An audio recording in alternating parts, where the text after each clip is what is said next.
எல்லாருக்கும் ஒரு பெரிய வணக்கம். எஸ், இன்னைக்கான வீடியோ என்ன அப்படின்னா டிசி சிஎஸ்கே விசாகப்பட்டினத்துல வந்து பாத்தீங்க அப்படின்னா நடந்தது. டாஸ் வின் பண்ண டெல்லி கேபிட்டல்ஸ் அணி நாங்க ஃபர்ஸ்ட் பேட்டிங் பண்ணிக்கிறோம் அப்படின்னு சொன்னாங்க.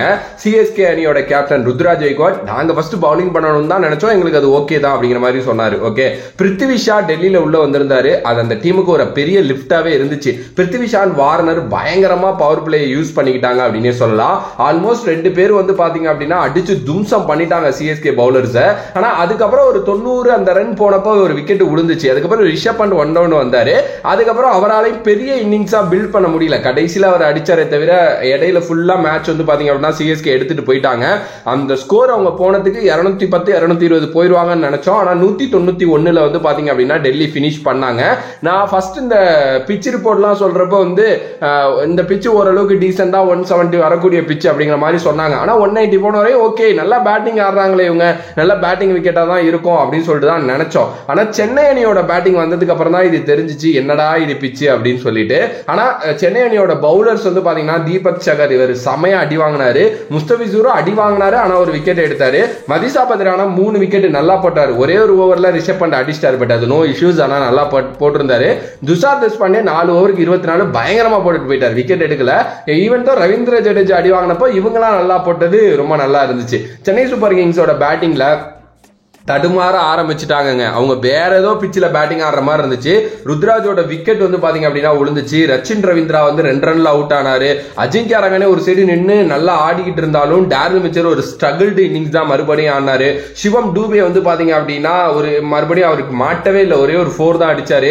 சமீர் ரிஸ்வி ஃபர்ஸ்ட் பாலே அவுட் ஆனாரு. ரவீந்திர ஜடேஜா ஒரு ஸ்ட்ரகிள்டு இன்னிங்ஸ் தான். ஏன்னா நல்லா பண்ணாங்க டெல்லியோட பவுலர்ஸ் அப்படின்னே வந்து சொல்லலாம். ஓகே, சூப்பரா வந்து கேப்டன்சி பண்ணாரு ஆக்சுவலி ரிஷப் பண்ட். ஏன்னா கரெக்டா வந்து முகேஷ் குமாரை வச்சிருந்தாரு. அதே நேரத்துல வந்து பாத்தீங்க அப்படின்னா ஆண்ட்ரிக் நாக்கியாவையும் வச்சிருந்தாரு. ஈவன் தான் இன்னைக்கு அவங்களுக்கு குல்தீப் யாதவ் இல்ல, அது வந்து ஒரு விதத்துல நல்லது ஒரு விதத்துல கெட்டதுன்னு கூட சொல்லலாம். பட் ஸ்டில் நல்ல பவுலர்ஸ் ரொட்டேட் பண்ணாரு. ரிஷப் பண்டுக்கு வந்து பாத்தீங்கன்னா ஒரு ஹேட்ஸ் ஆஃப். ஏன்னா அவரோட நல்ல கேப்டன்சினால தான் இந்த கேமை வந்து டெல்லி ஜெயிச்சாங்க.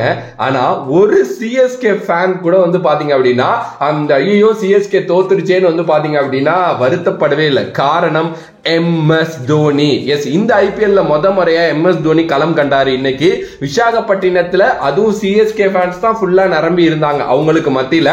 அந்த முதல் பாரே 4ல ஆரம்பிச்சாருங்க, அடிச்சு தும்சம் பண்ணிட்டாரு. அந்த விண்டேஜ் தோனியை பார்த்த மாதிரி தான் இருந்துச்சு.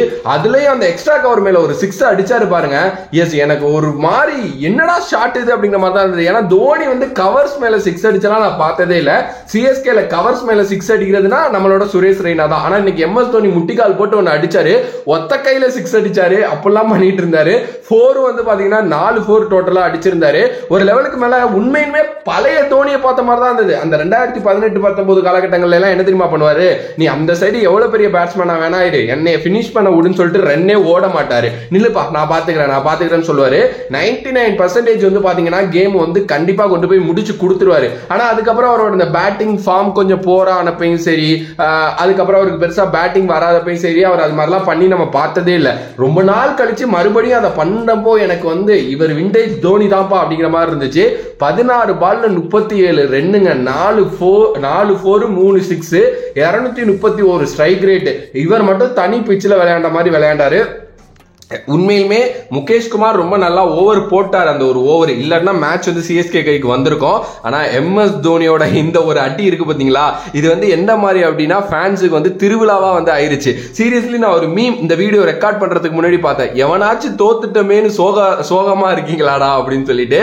ஏன்னா அங்க ஃபேன்ஸ் கொண்டாடி தீத்துட்டாங்க சீரியஸ்லி. அது டெல்லி ஃபேனா இருக்கட்டும், சிஎஸ்கே ஃபேனா இருக்கட்டும், அவர் மேல அவ்வளவு கிரேஸ் இருக்குங்க. எஸ், சீரியஸ்லி நான் ஒரு விஷயம் இந்த இடத்துல சொல்றேன், மேபி நிறைய பேர் இது உணர்ந்து அவர் சென்னைக்கு கிடைச்சதெல்லாம் வேற லெவல் ஒரு மேட்டர் சீரியஸ்லி.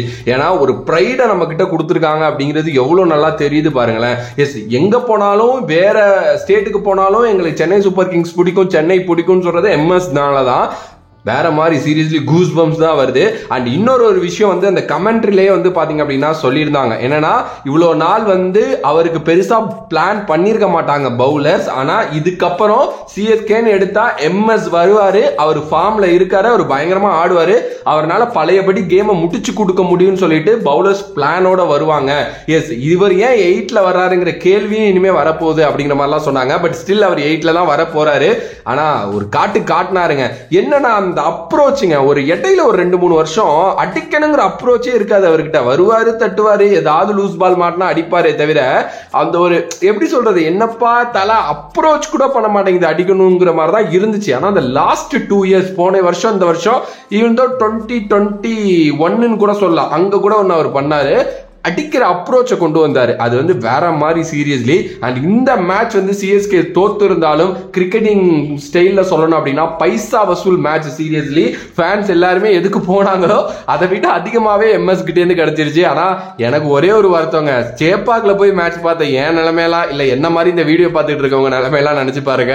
ஒரு மேட்ச் அவர் வந்துருவாரு, அவரை பார்த்துருவாரு, ஒரு 4 அடிச்சிருவாரு, 4 கூட வேணாம், அவர் வந்து நின்றுவாருன்னு தான் நான்லாம் நின்றுட்டு இருந்தேன். பட் ஸ்டில் ஓகே, சிஎஸ்கே மேட்சை தோத்துருந்தாலும் இன்னொரு பாயிண்ட் ஆஃப் வியூல இது சிஎஸ்கேக்கு ஒரு பூஸ்டப். அண்ட் இதே நேரத்தில் credits goes to Rishabh Pant. அவர்கிட்ட இருந்து நம்ம அதை எடுத்துக்கவே முடியாது, பிகாஸ் ரொம்ப நல்லா கேப்டன்சி பண்ணாரு.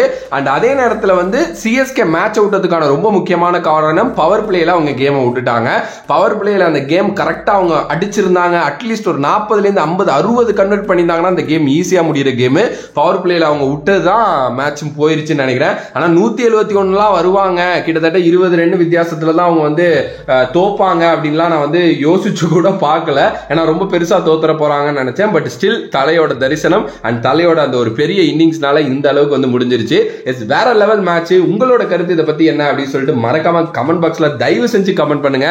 தி லைவ் தல ஷோ அப்படின்னு தான் நான் நினைக்கிறேன். மேபி யாராவது வைசாக்ல போய், ஏன்னா இந்த விசில் போர்டு ஆர்மில இருந்து நிறைய பேர் நம்ம வீடியோ பார்ப்பீங்க, வைசாக் நீங்க போயிருந்தீங்க அப்படின்னா நீங்களும் கமெண்ட் பண்ணுங்க, அந்த வைப் எப்படி இருந்துச்சு அப்படிங்கறத தெரிஞ்சுக்கிறோம். சரி, வேற ஒரு வீடியோல வேற ஒரு கான்செப்ட்ல வந்து சந்திக்கிறேன். நாளைக்கு நிறைய வீடியோஸ் நமக்காக சிஎஸ்கே மேட்ச் பத்தியே காத்திருக்கு, தொடர்ந்து அதையும் வந்து பாருங்க.